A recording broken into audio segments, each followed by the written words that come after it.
Hello everyone, my name is Izzul Fatah and I'm from 4th semester of G class Department of English Education from UIN Jakarta. And right now I'm going to review the 10 articles which I have read before, and I have made the paper version of these articles. And right now I'm going to explain the well guys from the first article until the 10th article. So without any further ado, let's get to the first article. So the first article we have Korean Wave, Prospect and Retrospect, that's written by Tae-Jin and Tae-Jin back in 2017. This article talks about how massive, how huge was the Korean Wave has spread globally across the world. The researchers using quantitative approach by surveying some samples such as Latin American youngsters, YouTubers, or even some Indonesians to answer the question about either it is drama, K-pop, or even Korean culture. And it turns out that the researchers concluded that Korean Wave has massively spread across the world since its first appearance in the 1990s. And it has so many impacts for those who are liking K-pop. Or for some cases, there was a growth of transnational behavior which allowing them to convert their liking behavior from its local culture to liking Korean culture. So that's the first article. Let's moving on to the next article. The second article we have English Education at Elementary School in Japan, written by Noviyenty back in 2017. This article talks about the comparison between Indonesian and Japanese curriculum about growing English education at their school. So the Japanese, starting from 1990s to the date when this article was created, they already have changed the curriculum year by year, because as we know, Japan is the most homogeneous society in school, so they are quite hard to teach their children about foreign language, not only English but also foreign language. And Indonesia, however, in 2014, the Ministry of Education said that English programs should be deleted in elementary school. So the researcher compared these two problems in Japan and Indonesia. And the researcher using the qualitative approach which using some Japanese school as a sample, and the Ministry of Education statement in 2014 as a sample. And then turns out that the researcher concluded that Indonesia should follow Japan curriculum, so they are not stopped to teaching children by changing the curriculum year by year, not by deleting them. So that's the second article. Let's moving on to the third article. Okay, in the third article we have improving the students' speaking ability through silent way method at SMU Negeri 12 Makassar. This article is written by Hasria Rizky, Fatur Rahman, and Anjarwati Sadiq, that is published in 2018. This article talks about silent way. They intended this research to find out if silent way is still applicable to current learning process. They used the quantitative approach which were occurred in SMU Negeri 12 Makassar, and divided two classes as the experimental class and the control class, which are 10 science 3 and 10 social 3. 10 science 3 treated as an experimental class and received additional method for teacher to teach them, which is silent method, and 10 social 3 was not receive any additional method, which is just regular method. And the researchers finally conclude that in experimental class they got better marks. So the experimental class, which is 10 science 3, in the pre-test they just got mean about 71, and after they got additional method, which is silent way method, the marks or the grade is better.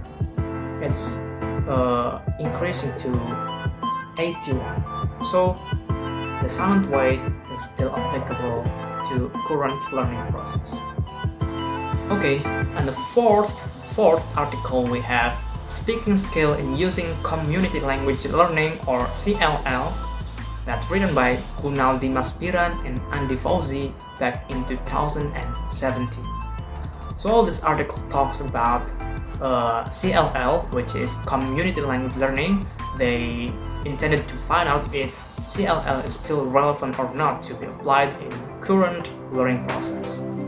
They used a quantitative approach, which picking 25 students of ABA Persada Bunda to be a sample of them, and then they used as the same article which I have written before. They used pre-test and post-test, and the researchers found out that the post-test result is better. In pre-test they just got about 68 mean or average grade. In the post-test, the students got 70 for average marks or average grade. So CLL or community language learning is still applicable, still relevant to be applied in the current learning process. And the fifth article, we have factors generating anxiety when learning EFL speaking skills. That's written by Rizaldi Hanifa back in 2018. This paper talks about what else? What factors or what aspects are actually affecting the students' anxiety when they are speaking English. And this research used the qualitative approach, which collects some information from several books, and at the end they concluded. And finally, the researcher find out that there are at least 3 problems that is affecting the students' anxiety when they're speaking English. For example, like topic, genre, and also interlocutors. So these 3 factors are one of so many factors that affecting the students' anxiety when they're speaking English. Then the 6th article, we have distance learning in vocational high school during the COVID-19 pandemic in West Java Province, Indonesia. That is written by Budi Mulyanti, Wawan Purnama, and Rur Eka Pawinanto back in 2020, last year. So this article mainly talks about whether the students or teachers are having the facilities to take an online course. For example, they ask about whether they have a computer, whether they have internet connection, whether they have ability to control, like for example, a meeting in Zoom or Google Meet or even Google Classroom, anything like that. And the researchers used the quantitative approach, which are survey for several schools in West Java Province like Cirebon, Tasikmalaya, and others. And turns out that the researchers finally conclude that the learning facilities, online learning facilities in West Java is adequate. So most of them are having the facilities to take a course as an online. So yeah, that's the 6th article. Let's move on. And the 7th article, we have comparison of air temperature under global climate change issue in Gifu City and Ogaki City, Japan. This article is written by Ali Rahmat and Abdul Muttalib back in 2016. This article mainly talks about the weather difference in Gifu City and Ogaku City. They did this research because both cities have different topography. starting from the forest and industrial area, road area, and residential area, and others. These researchers used a quantitative approach, which collecting the data from the local government website and then collects it and put it on the table. And finally, the researchers found out that the temperature in Gifu city is slightly bigger, and the minimum temperature on Gifu city is slightly lower. So we can say that temperature in Ogaku city is more stable. And the 8th article we have Grammar Translation Method Current Practice in EFL Context, that is written by Milawati in 2019. This article talks about GTM, where the teacher used GTM for different situations, because Indonesia is not so familiar with English language, so the teacher often used GTM to apply or to teach English lesson or English language to their students.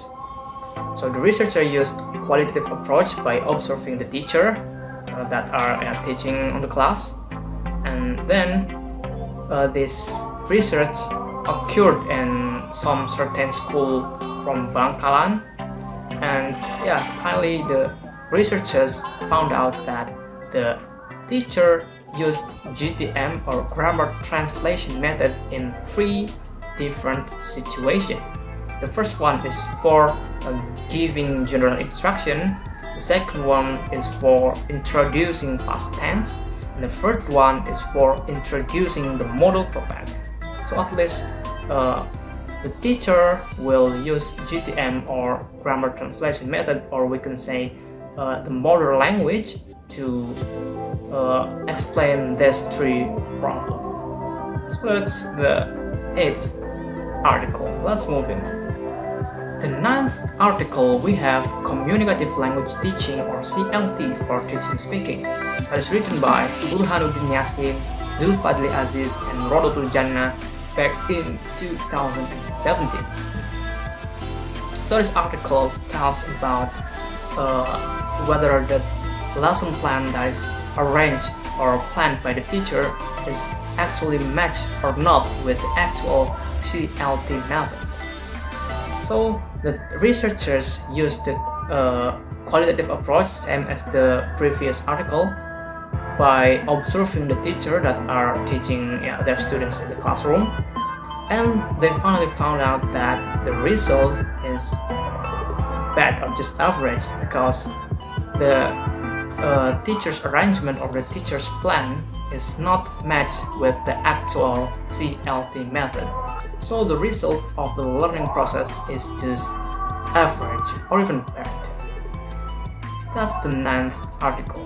Let's moving on to the last article. And the last article we have Strategies in Learning and Techniques in Teaching English Speaking. It's written by Leffi Noviyenty back in 2018. So this article mainly talks about what else does SMA N1 Curup strategies in learning to speak English, and also their English techniques in teaching them to speak. So we know that the methods of teaching English speaking are various, so the researcher want to describe one by one. And the qualitative approach is used in this research. Quantitative, sorry. The researcher picked the 47 students of the some certain school and then given them a questionnaire, and they have to answer it. And turns out that the researcher finally concludes that those schools has so many different methods in teaching English speaking. For example, like playing as a role play, group presentation, group discussion, speech competition, and any others, which are really good for students to develop, because if just one method that is applied to the school, it actually will be boring for students. So that's the 10th or the last articles. Hope you enjoyed this review and thank you.